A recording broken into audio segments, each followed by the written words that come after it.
Hey everyone, this is Alan, and in just a few minutes you're going to hear me say, hello everyone, this is Alan, and in just a few minutes you're going to hear an interview that I did with Catherine Machiniak and Steve Axford. Did you follow that? Okay, well here's the deal.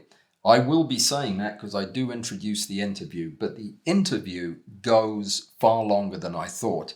And that's a good thing. I expected to be able to cut some of this out, but as I've gone through it very carefully over the last 3 days, there really hasn't been anything I wanted to cut out because I think it'll interest you. So I'm going to split this into two and put the first half out right away. The second part will come out as soon as I can get it edited, which at the rate of 3 days per hour, which is not that bad, it'll be 3 days from now, or thereabouts. So enjoy part one of my discussion with Steve and Catherine. So that's all I have. I will turn it back over to me and I will take it from here. Or he will. One of us will. Somebody will.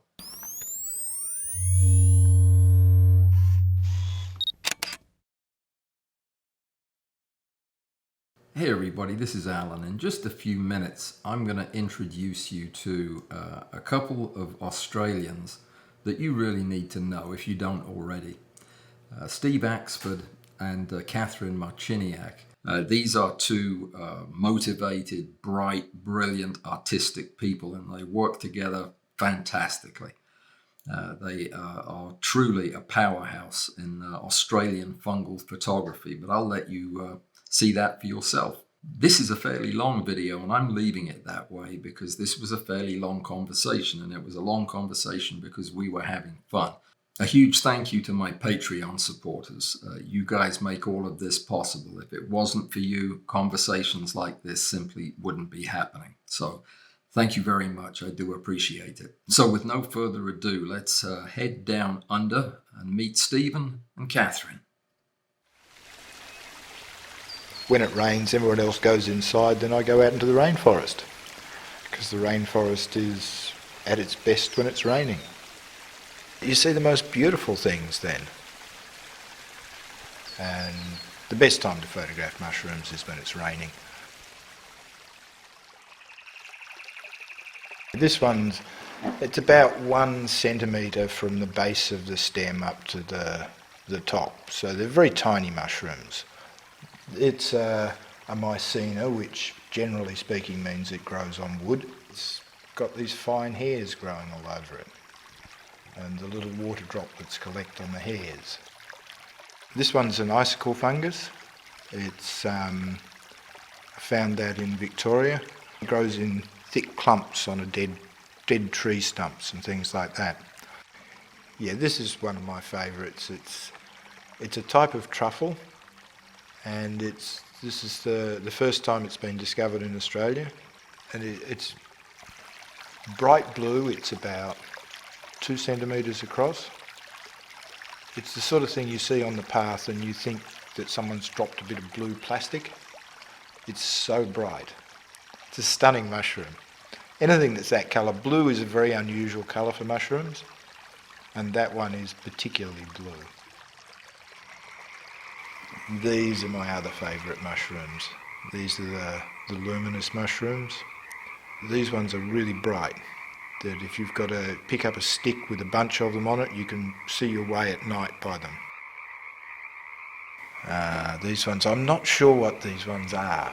They're local mushrooms, local to Northern Rivers, local to me. I haven't really had it identified, because mycologists are extremely rare beings in Australia, mycologists being those people who study mushrooms. Yeah, this is one of my favourite mushrooms, Hygrocybe graminicolor, I think. But it's a green mushroom that grows in green moss. It's extremely difficult to find. That one I think I found, and when I was kneeling down getting a photograph of it, when I got up I found that I was kneeling on a whole bunch of them. But they're such a beautiful mushroom. This is a special one. This is Pixie's parasol, but this one had the water droplet underneath it with the 2 air bubbles in the water droplet. tiny mushroom, but so beautiful with that water droplet underneath.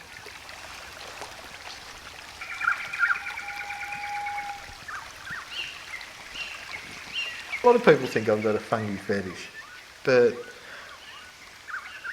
I think people, if they start coming, if they wander around with me and start looking at the fungi, a lot of them actually develop a bit of a fungi fetish as well.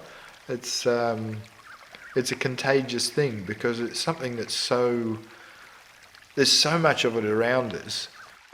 If you just walk through the forest, particularly when it's wet, you see all these different colours of fungi. There's reds and greens and blues and yellows. So they're quite beautiful. Well, I am delighted to say that after a lot of fanfare and hoopla, I am finally sitting down to talk with two of the most well-known fungal photographers on the planet. Today, I have the pleasure of talking with Mr. Steve Axford and Catherine Marchinia. Hi, Steve. Hi, Catherine. Welcome. Hi, Alan. It's morning there. Good morning. It is good morning. I know. I was trying not to confuse people with the time warp. Well, initially, when we started talking about this, the idea was that we'd try to do this live. And having done a couple of live interviews in Australia with Australians in Australia, it's just not worth the heartache of getting it all arranged. Somebody's sleepy whenever we do it. So whereabouts are you in the world? Where is home? We're in northeastern New South Wales. If you look at a map of Australia, about halfway up at where the easternmost point of Australia is Byron Bay, which is just down the road from us. A similar climate to Florida. Oh, really? We have hurricanes every 20 minutes now in Florida. We have floods every month here in Lismore, so it is very similar. Both areas are pretty much at the front line of climate change. So we had the most devastating flood in February this year, which was 14.5 metres. Not us personally, but our community, and the CBD of Lismore just doesn't really exist anymore. Like there's 1 in 20 shops have got someone in them. Are you at sea level? We're not. There's an old volcano that erupted 30 million years ago or something. And so there's a lot of basalt hills and an old caldera and very rich soil. And we've just got a cat turned up. So we'll remove the cat from the video gear. Did you move to where you are now because of the habitat being so friendly to funguses? Or is that how you became interested in funguses? And there's the cat. Okay, that's it, Poppy. Your starring role is over. Oh, I guarantee that there'll be some fans of Poppy from now on. No, well, I came up here completely incidental to mushrooms. In fact, when I did come up here, I thought that there weren't going to be very many mushrooms because I was already into mushrooms, but I thought, oh, well, if there's no mushrooms, there's no mushrooms. The reason I thought that was that no one reported on them from up here. So there was no obvious mushroom collectors on the internet. There were lots of people doing it down in southeastern Australia, Sydney, Melbourne, Tasmania. Beautiful mushrooms there, but I wasn't aware of tropical mushrooms in particular, those mushrooms that turn up in summer rather than in autumn. So I came up here and it was quite a surprise. This is high summer for you now, is it not? Or getting close to? Getting close to it, yeah. We're just at the beginning of summer and we're just before our wet season. So we have a pretty, well, I was going to say reliable, but of course, things are changing all the time. But we have a wet season that goes late January, February, March. If you're in the a climate that's similar to Florida, kind of subtropical, is that all year round fungus weather? It can be. Winter gets a little bit cold for them because in the subtropics you still get a winter. Spring's usually too dry, though this year it hasn't been. The prime season is January, February, March, April, maybe May, maybe June, maybe July, maybe maybe any month of the year, but with the concentration in, say, February to April. Which is kind of the equivalent to our springtime. No, it would be the end of our summer then, right? It's the end of our summer, so add 6 months to it and you get what it'd be for you. Probably Florida has a flush of fungi in the wet season as well in their summer, but most fungi seasons in the Northern Hemisphere are autumn, so... Amidst all of the swamps that are around me down here, it's never dry. It's all the time. It's sopping wet down here. So their mushrooms grow out of everything, but they're all the same mushroom. What's with that? We don't have any glow-in-the-dark mushrooms or these blue or green ones, just mushroom-coloured ones. We're going to get into that because I need to understand that. Now, Alison tells me that you also are a slime mold photographer too, right? You go chasing after those? Oh, well, you run across these things when you're photographing fungus and you look at them and say, what the hell's that? And then I learnt what they were, and I learnt they're slime mold, and mycologists have slime molds under their umbrella. Not because there's any logical reason for it, but because no one else wanted them. So they... Right. You know, one of the things that we've become probably more interested in, rather than photographing them, of course, is time-lapsing them. Because they photobomb things. I'll be time-lapsing one thing, usually, always a fungus, and then a slime mould will go, overwhelm it and eat it. I hadn't been expecting that, but slime moulds really move quite quickly. Steve took this beautiful shot of a slime mould. What's that one called? That's a dog's vomit. Yeah, dog's vomit. That's common here. Yeah, that's common throughout the world. Wow. Look at those things. Well, the thing was that I took a photograph of that a day before, and it wasn't like that. It was just bits of slime mould with none of the dangly bits at all. And I liked it so much I came back the next day. I couldn't move it. It was one of the very delicate, so if it had been movable, I probably would have taken it home and time-lapsed it.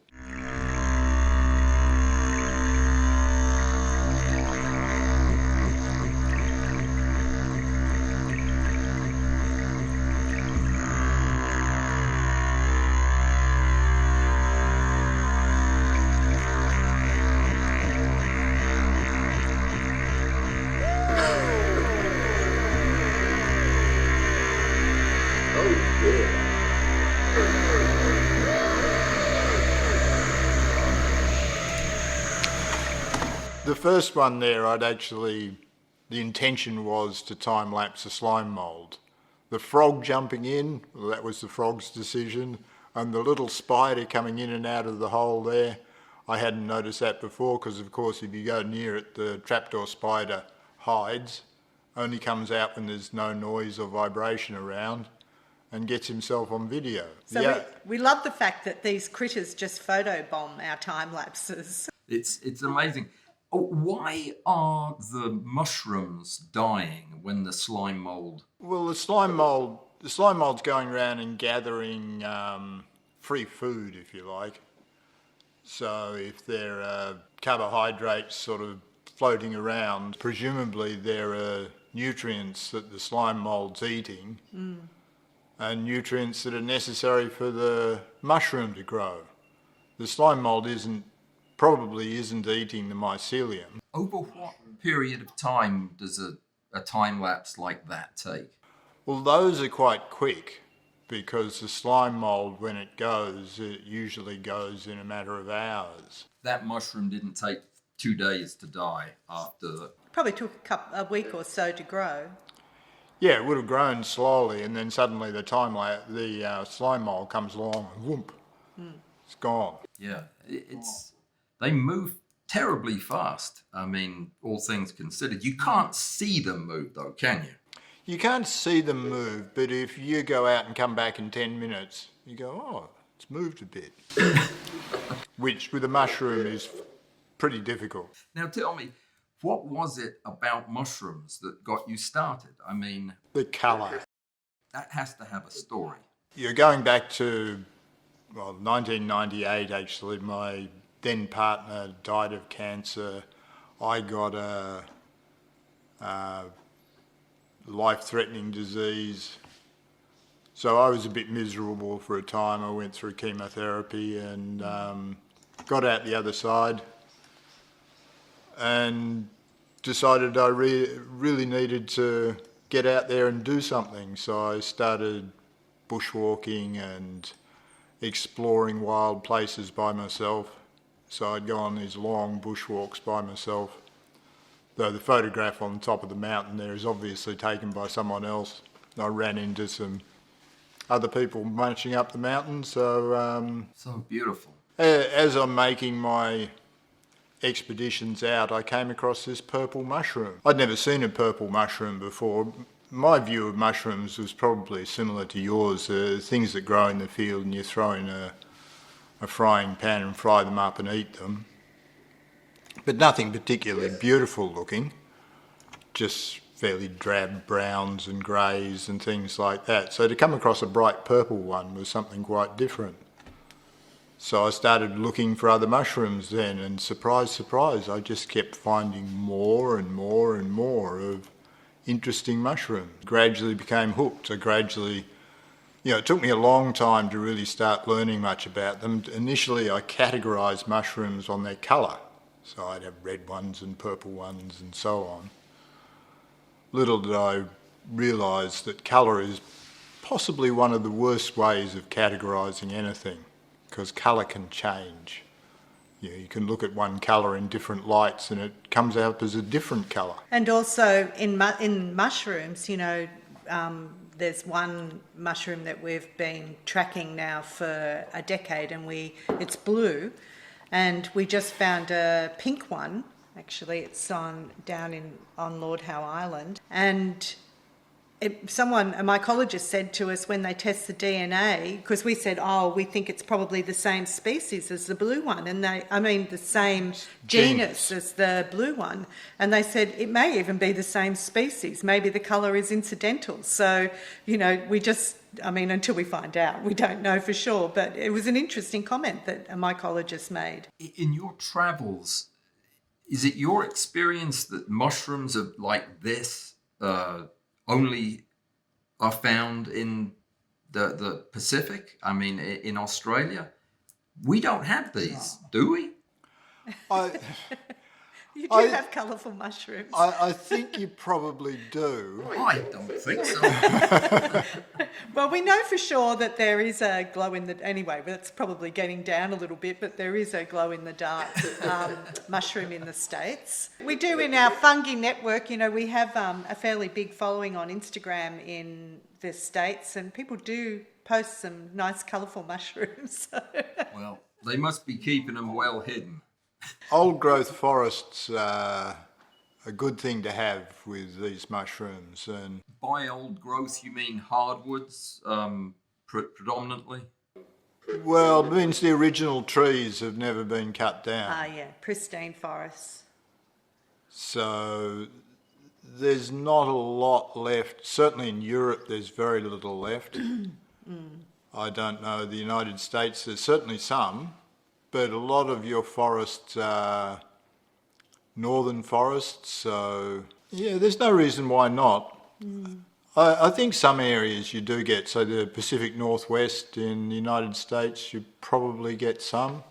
And it does vary from place to place. Like we travel a lot to Yunnan, which we'll talk about a little later. Well, we haven't since COVID, but...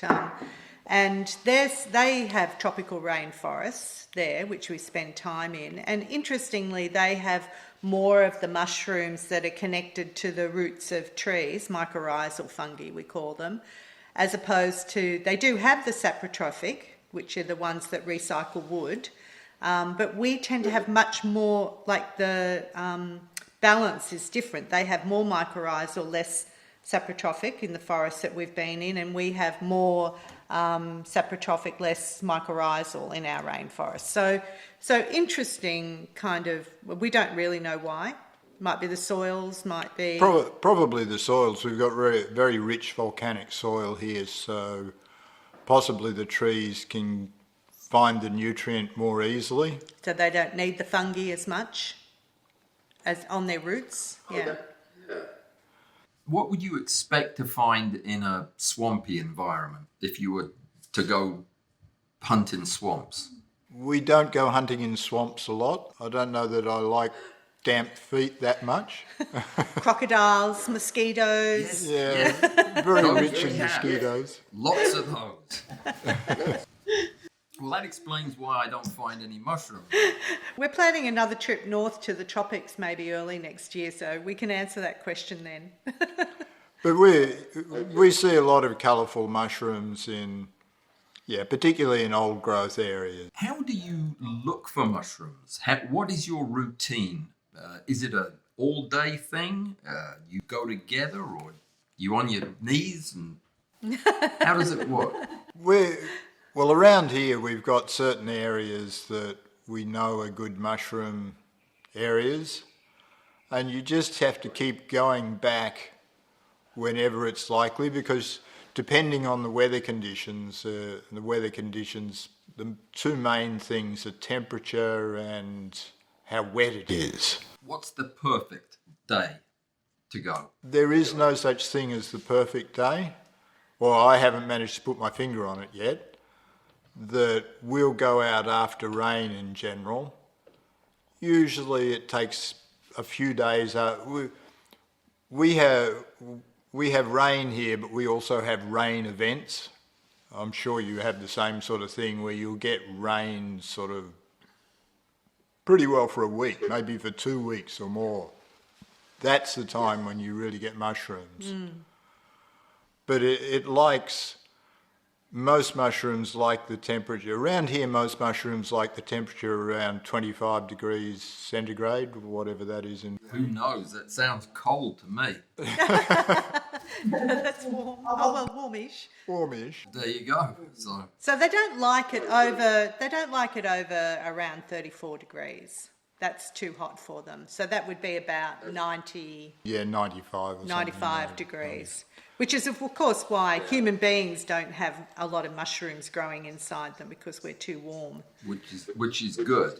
Which is definitely good. Though I did hear somewhere that the average temperature of human beings is gradually declining.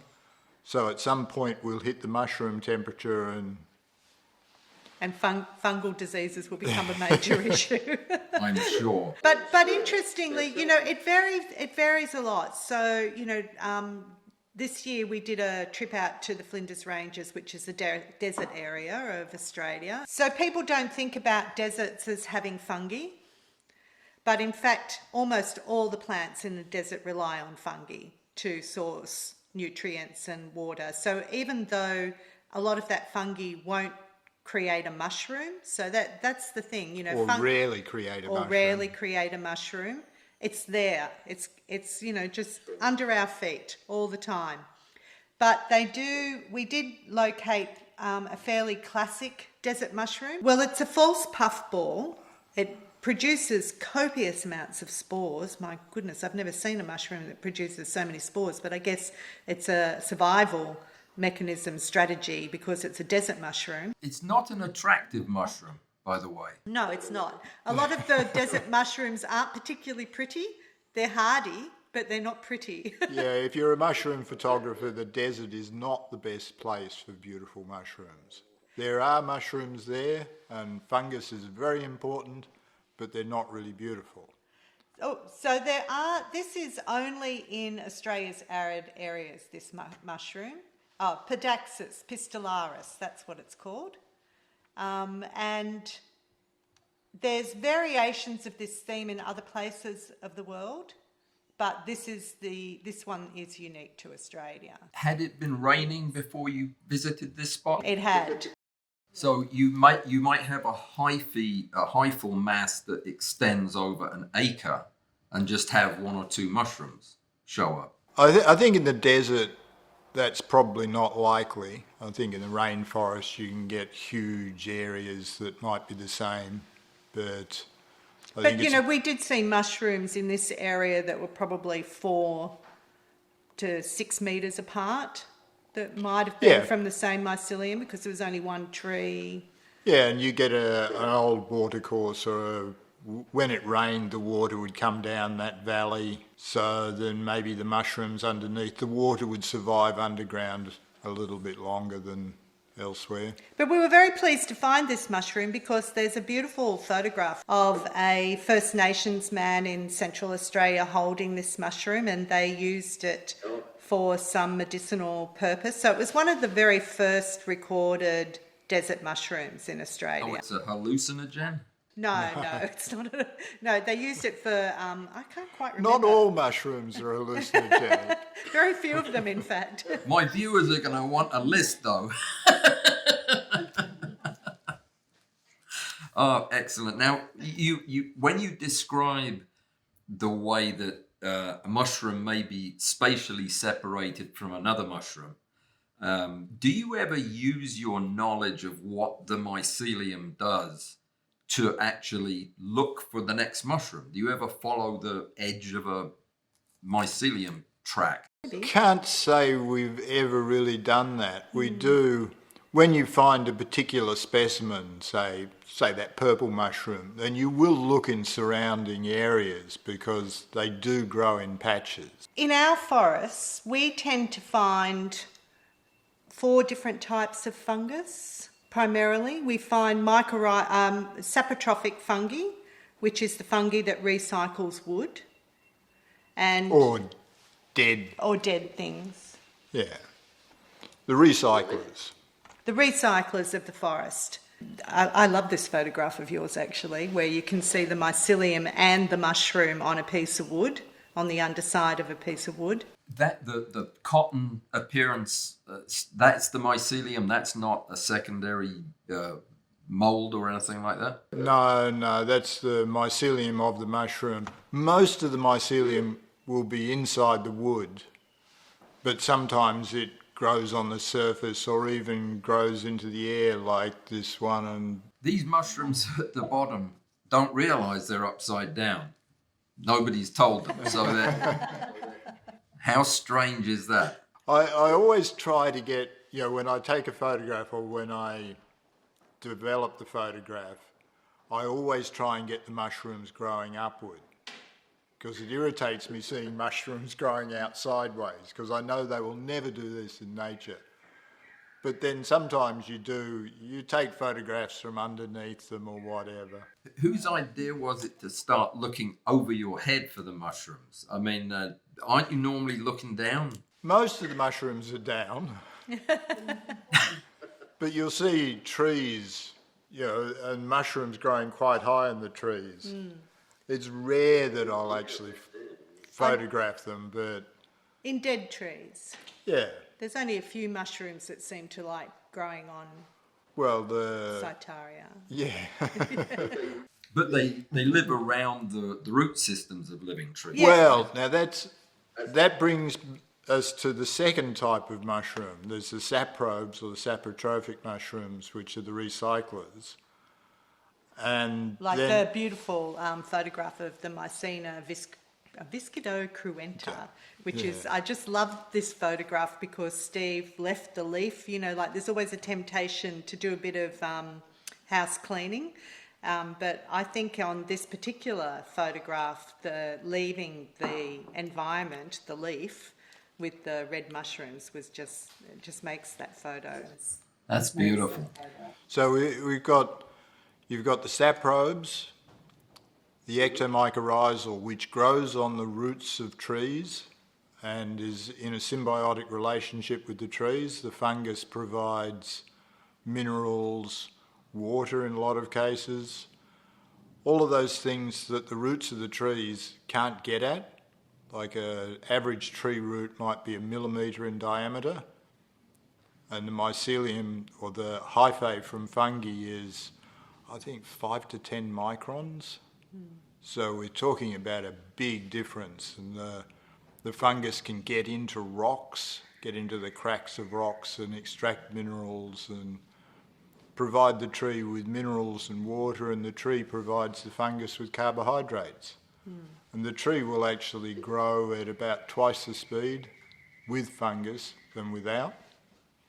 So they're very important. A lot of trees won't survive without them.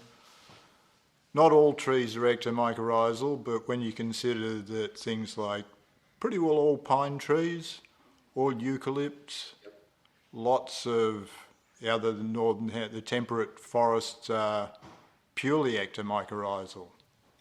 So the species of trees that have thousands and thousands, the genus of trees that have thousands and thousands of species are mycorrhizal. So that makes the planet very mycorrhizal, really. Very fungus dependent. And that brings us to the last type of fungus, which is the parasitic, which can be parasitic on trees or plants that... What would be an example of a parasitic fungus? Well, an Orpheocordyceps, a cordyceps zombie fungus. Oh, dearie me. That's a bad place to have a cordyceps, isn't it? That's a tiny little ant. And the next one is also a cordyceps. More strictly speaking, it's an entomopathogenic fungus. Means this one, it kills insects and the like. Does it kill them quickly? No. Probably not. No, this is real science fiction stuff. So Horror movie. On that photograph, when you zoom in on it, you can see that there's a network of webs of the fungus holding that insect onto the bottom of a leaf, right? So that leaf, that's on the bottom of a leaf. You turn up the leaf and that's what you see. And these are minute. Like this spider would be how big? That one's probably a big one, 3 or 4 millimetres. The And- small ones are a millimetre or 2 or even less. And so this has been a new revelation for us. We met a local guy through our fungi network who was clearing out weed trees, and in the process he was discovering all these little entomopathogenic fungi on the bottom of leaves, killing spiders and what else were they killing? Caterpillars. Caterpillars. Anything that lives on leaves of trees. In fact, they use this in Asia to protect crops. We haven't become that sophisticated yet. They do it in a very unscientific way, but they gather these fungi and then spread them around their crops, and they get a balance. The fungus will eat the aphid, say. Are the spores not everywhere? Well, There tends to be hot spots of them, like we go looking for these on our property and we struggle to find them. There's a couple of places where we find a particular one, but when we go up and look on Donovan's property, there's like this one citrus tree that he finds hundreds of them, different ones on. So the other fungus that we find in the forest is lichen, which not everybody thinks of as a fungus, but in fact it is a symbiosis between algae or cyanobacteria and 2 or more fungi, and we love lichen. We like lichen a lot, don't we? lichen's terrific because lichen will dry out, and all you need to do to get it looking good again is add water. Yeah, just add water. So you can go to some place that's dry, pour some water on the fungus, on the lichen, and you'll get a beautiful picture. That's absolutely... we don't have lichens like this. Yes, This you looks... You do, you definitely do. You need to get your fungi eyes in. I Alan. do. Yeah, I remember being taught years and years and years ago that when you look at rocks, the surface of the rock is not rock. It's algae or bacteria or lichen. It's only when you freshly break a rock that you see what the rock is actually like. True. But it's quite different. And lichen covers an estimated 6% of the planet, so I think you've got lichen. I have lichen, but our lichen is boring. It's the same colour and it just looks like, lichen. Let me ask you something, because people are going to be absolutely fuming at me for not asking you something about your equipment and how you set up these shots. We've got to touch on that before it gets too late in the day. Tell us about what camera you use, camera and lens, if you could. It's this one, which is the Sony A7R4. Nice. Which is a 60 megapixel camera. So I'm probably one of those people who can really use those extra megapixels, because the more it effectively gives you added magnification. So this is a 1:1 macro, but I can get 60 megapixels on it, or using other third-party lenses, I can get up to 5 by macro on it, which is effectively a microscope. The 90 millimeter lens, is that your perfect macro lens? I occasionally will try wider angle lenses for time-lapse, mainly to give variety of the view. Right.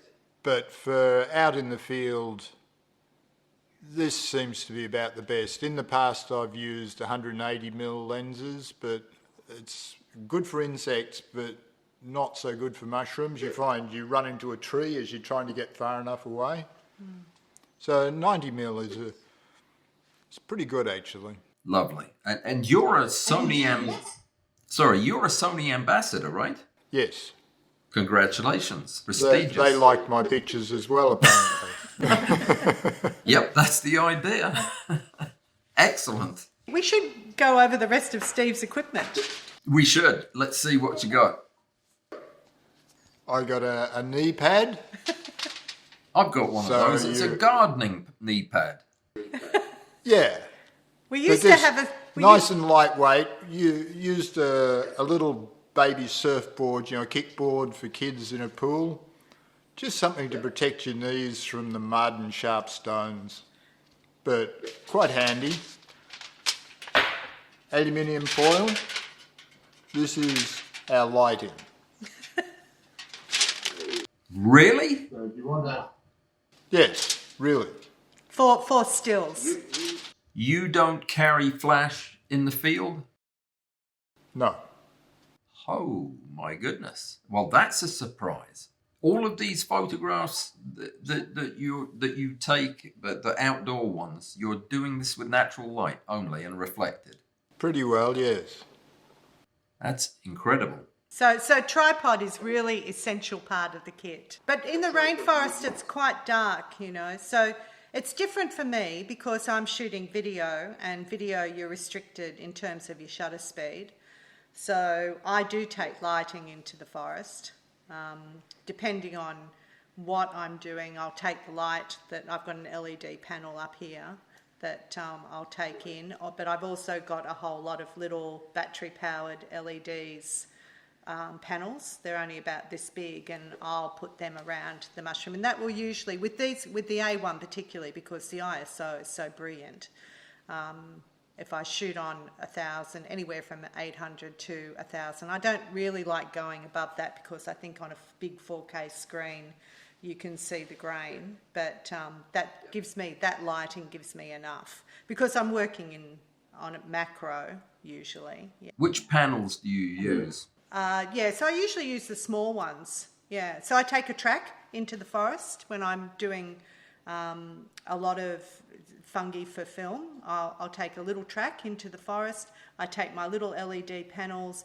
If I'm doing anything bigger, then I'll take the large one, or if I can wangle a helper to come and help me carry some gear into the forest, or if we can park the car close to the mushrooms, then I might use the big panel.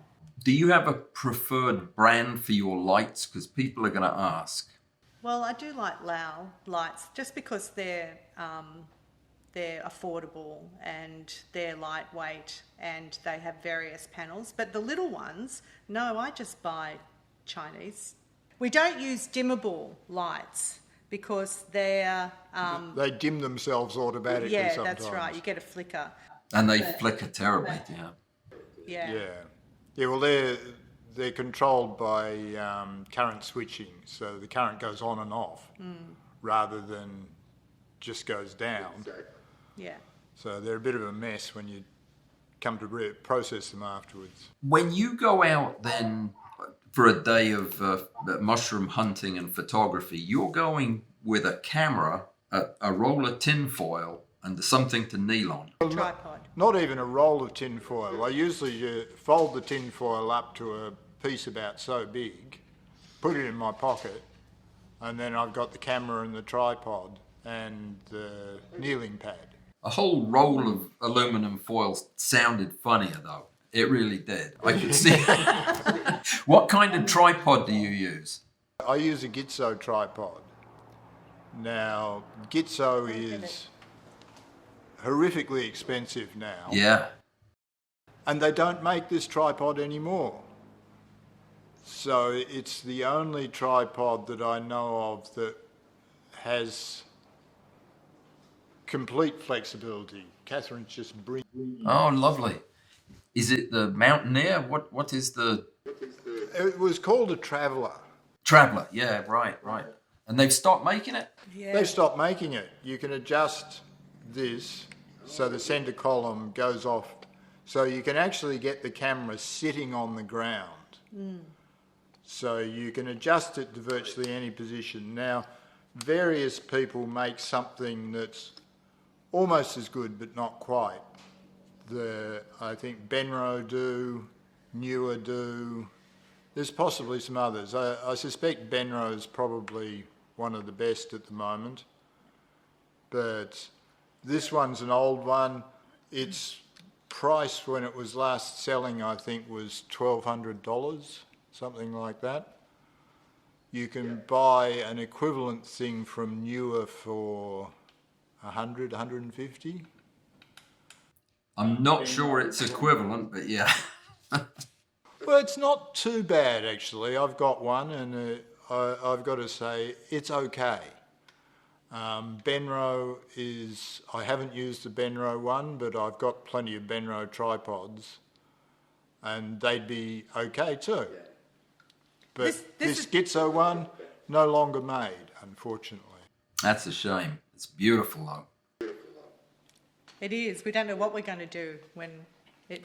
That will probably last as long as we all will, I would guess. That would be nice. It's 10 years old, or at least 10 years old now. So it's getting a bit creaky in various areas, but it still works well. Well, that is a big surprise to me that you're going out with so little by way of high-tech gear and getting photographs like this. Can we look at a few of your photographs and talk about maybe some of your technique, how you get some of these images, especially now as I know you're not using flash. I won't talk too much about the mushrooms. This one, in order to get the beautiful gills, you know, they grow on little bits of wood, so you can pick up a little bit of wood and rotate it around so you can get an underneath shot. This is where the aluminium foil comes in, because you not only need an underneath shot, but you also need to get underneath lighting. So just a little bit of foil underneath the mushroom, cast some light up so you get that beautiful lighting effect.